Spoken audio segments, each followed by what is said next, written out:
এই বাড়িতে আমরা গত 2 বছর ধরে থাকছি, কিন্তু কখনো কোনো সমস্যা হয়নি। কিন্তু যখনই আমাদের পাশের ফ্ল্যাটের মেয়েটি এসএসসি পরীক্ষায় ফেল করে সুইসাইড করেছিল, এরপর থেকে আমাদের বাড়িতে সমস্যা দেখা যাচ্ছে।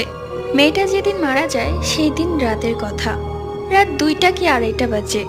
আমি আর আমার হাজবেন্ড ঘুমিয়ে আছি।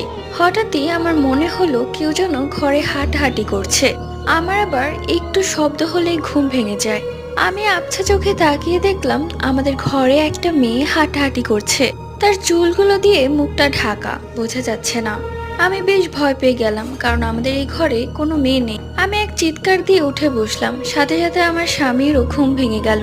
এরপর আমি সব ঘরে লাইট অন করি, কিন্তু তাকে আর কোথাও দেখতে পেলাম না। আমার স্বামী বারবার বলছিল তুমি হয়তো খারাপ স্বপ্ন দেখেছো।